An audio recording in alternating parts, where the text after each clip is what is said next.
As a smart home columnist for REALTOR Magazine and a YouTuber, I've tested hundreds of smart home products.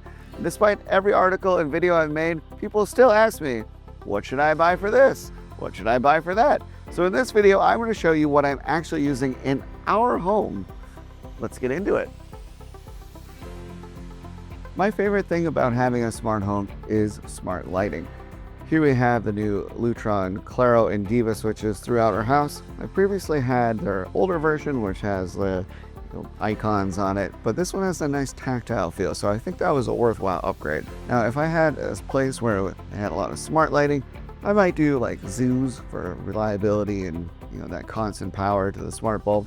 But for most people, I think that the Caséta lineup is going to be the way to go. It does not require a neutral wire, so it's just two wires in there. Really simple to install, very reliable, connects over Clear Connect, works with all the different ecosystems, and honestly it just works, which is what you want for smart lighting. Now if we were to build another house, I might consider doing Lutron Raw 3, that way we could do more devices and then have scene control right on the wall. But for this home, Caséta is really the way to go. Now, of course, in addition to smart lighting, we have smart shades, and I've got a Pico here that has both the lights and the shades for this room. So fun thing with these Picos is you can add them anywhere, even if there wasn't already a switch. So really fun for three-way configurations, and sometimes you just want to have another switch. So when we built, we had to prioritize which windows we wanted to have smart shades on. So we did the south side of the house, including our family room and our primary bedroom. The rest of the rooms just have this regular style, because that's what we could afford at the time. Since then, I've been offered shades from many different companies. This one is from SmartWings. It does a good enough job. It's rechargeable. This one is mounted on the outside, that way it keeps all the light out, versus if you have it on the interior, sometimes the light will peek through. But we added this one because my wife works from home here, and a lot of times she was on calls and the sun would come in at that perfect angle and just blind her. So we really like this. If I were to do it over again though, I would just do all the same brand in all the rooms, and I would just bite the bullet and get it all right away up front. So these are the Lutron Serena shades. This is their consumer version. These ones are actually battery powered, so you use D batteries. We replace them every 6 months or so. If I were to build a house from the ground up, I would definitely hardwire, and then I wouldn't have to worry about that. We really like it because it goes up and down with the time of day. We can regulate the temperature in the house. But if you had a house with really high windows, I think this would be an absolute game changer for you, because who's climbing up on a ladder? Now, because we have these corgis who shed a lot, and we have all hard surface floors up here, we really like having a robot vacuum with mops. So this does the self-cleaning, self-emptying for the bin, it has water, all that fun stuff. It works really well. I've tested a ton of different robot vacuums, and I really like the Roborock lineup. Never pay full price for a robot vacuum though. They're always on sale, whether it's Prime Day or Black Friday. There's just always a good discount, and I think you get what you pay for too. So spend a little bit more, get that good navigation, which will lead to less frustration. And yeah, you don't always need the latest and greatest flagship model, but even like the previous year one is definitely worth it. Don't you think so? Yeah. But as you can see, we're always changing them out and testing different ones. I've got 3 here, another couple more downstairs. Our friends and family are definitely the beneficiaries though, because every few months we hand them off and then we start testing a new one. Now, if I was to upgrade robot vacuums in the future, it would have to be because they come out with one that can actually do the stairs. That way we wouldn't have to have all of them upstairs and downstairs, and we'd be able to clean the stairs. Now, of course, we have all the different voice assistants in our house because we're always testing things, but we do have an Echo Hub here and in our primary bedroom. I like that I can quickly see the weather, control everything, pull up camera feeds, and then we'll play music. And when it's not going, then we have just nice pictures of like our pets and stuff, which is fun. I got rid of all of the Echo shows throughout the house because they just kept showing ads, and I did not like that. But if I'm going to make a quick command or request or to play music, a lot of times I find myself using Josh.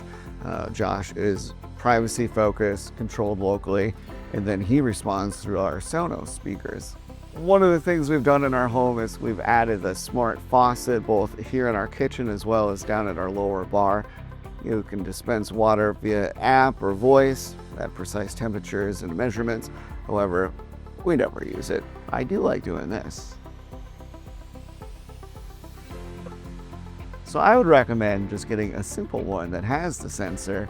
That way if your hands are dirty, it's easy to turn it on or off. It always is annoying when people that aren't used to it come over and then they turn our water on or off and I have to fix it. So they'll turn it off and then I'm like, what? For a thermostat, you've got to go with the Ecobee. I don't think you need the version that has the voice assistant built in because you have voice assistants elsewhere throughout the house. But with Ecobee, you have these additional sensors and that can average the temperature based on the rooms you're actually in. So this has really been my go-to and one I recommend for everyone. So I've tried smart thermostats from Honeywell, Nest, a lot of third-party brands. I always go back to Ecobee because of those sensors. So I'm a big fan of the larger format Echo Show. I think this is the 21. Again, fun photos, you know, our dog there. And then you get the weather, the time. It also works as a Fire TV. I see the logo in the corner. When we play music, we'll actually play through the Sonos just because it's a better quality audio and it's more room filling. And then again, I mentioned Josh previously, but here he is. And he's listening now. If I ask something, he'll reply through the Sonos. How's the weather? In Maple Grove, it's 79 degrees with a high of 84 degrees and a low of 67 degrees. You could also do a series of commands. So I can say, turn off the lights, set the air to whatever, adjust the music. And then if I am listening to music and I go out to the touch scroll here, whatever action you were doing previously, that's what it does. Now, if I was going to do this again, I would probably take Josh and I'd put him right in the walls. We've seen that on some of the luxury home tours I've done, and it's really slick. The tech just blends seamlessly, and then he actually responds through your built-in speakers in the ceiling, so that'd be really cool. So when we built the house, we had the opportunity to run Ethernet throughout, so we do have Cat 6. If I was to do this again, I would actually add more, as well as more up to the attic for additional cameras. We do have our NVR system here. Then when we moved in, we did purchase our own modem. This is a cable modem here. And then we had a simple off-the-shelf switch, and that worked well for us. But as our needs expanded, I did eventually upgrade. And so now we have a UniFi system here with access points. And we recently added fiber. So with that increased speed, I'm going to be installing a UNAS here, so a UniFi network attached storage system. I'll be upgrading the switch as well as the access points to really maximize that speed. Future Brandon here. When we were filming a upcoming video that you'll see next week with the battery backup system, I had a little downtime and I did go ahead and order the stuff we were talking about. So here it is installed. We have a new UNAS, a new network switch, got the fancy cables going. I'm pretty happy with this choice. For most people, this is probably going to be overkill, but for us, I really like it. I've tested the Reolink cameras, which I love. Currently, we're testing eufy, so you can see it's tracking my dog outside there. I really like both of those systems. If I was going to be building again from scratch, I might just stay all within the UniFi system. But since I already have this in place, I didn't see the need to upgrade at this time. Now, I don't spend a lot of time in this room, but we do have solar outside, and I recently added the Anker SOLIX power backup system. So we have our most important loads labeled here. There's a battery outside. If the power were to go out, we would have about 11 hours of backup. And then since we did add fiber, they actually ran it through this side of the house, and so the fiber modem is sitting here, and I've got a Cat 6 cable that's going all the way back over to the rack. So if I was to build a house from scratch again, I would make sure that they put the fiber modem right next to the rack. It kind of seems redundant to have to go from here over to there, but we made the best out of it. And then, you know, a lot of this stuff was done after the fact. So we have the cutout drywall. If I had the foresight, I would have thought about solar energy backup and everything from day one, and we wouldn't have this. You're probably not going to see a lot of people that have the Vision Pro, let alone the Omni treadmill, This is a VR setup where you can run in place, play different games. I thought it was really cool, so I got one, but honestly, between the dogs and work and stuff, I haven't really had a lot of time to use it. So just like most fitness equipment, it does kind of just collect laundry. Omni recently added support for the Meta Quest 2 and 3, so I'm excited to try some of those games out here. I'm optimistic for the future, and I like being on the cutting edge. Now let's check out the tech outside. So of course, we have our smart lock here. This is the Schlage Encode Plus. I like that it has the Apple key. You can use that to quickly get in and out. Also has the code. The aesthetics on this one are quite nice. I've tested 30 something different locks, and this is kind of the one that my wife likes the most. So that's why it's there. Once they come out with a ultra-wideband version, I will certainly switch that out. That way it'll work kind of like our cars do, where you just walk up and it unlocks for you. Brandon from the future here.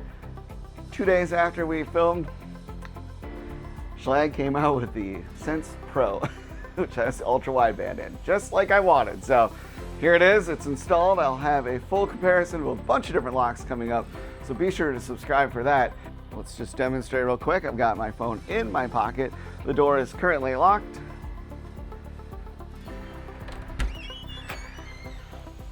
And there we go. Coming over here to the doorbell, this is the UniFi. I love that it does not require a subscription.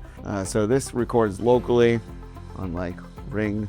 It does have a camera that faces down specifically for packages. It has AI detection, and it records locally with our security system. So we're also using UniFi, and this is their new NVR setup. So this one has 2 cameras on it. One is fixed, and the other one is tracking. Sometimes if the camera is tracking something, then there's activity happening elsewhere. So this is really the best of both worlds.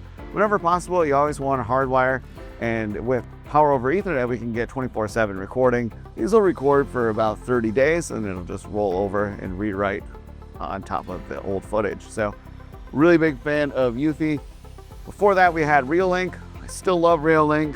I just am a tester, so I'm always changing things out. The downside of that is that the hole that I placed for the Ethernet cable has now gotten larger. So when we move, I'm gonna have to replace that soffit. If I was smart about this ahead of time, I would have installed a gang box up there and then just drilled into that instead. But live and learn. You'll also notice my doorbell, there's a bunch of holes there. And I stopped testing locks on my front door because it wore out the door. So these are things that happen, and now I'm kind of in this mindset where it has to be a really good product in order for me to want to change from what we have currently. The Anker SOLIX system is modular, so it is expandable. We could go higher up if we wanted to add more battery units. We could go wider if we wanted to have more output.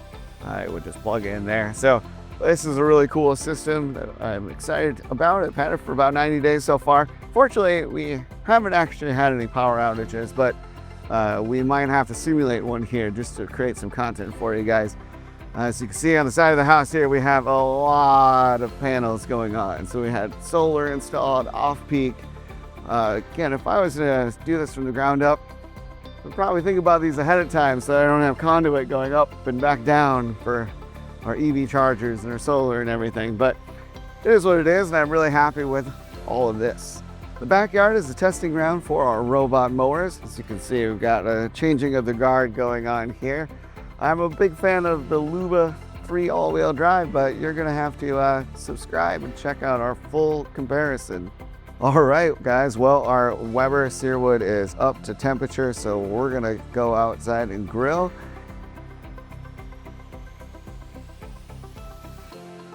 And I will see you guys in the next video.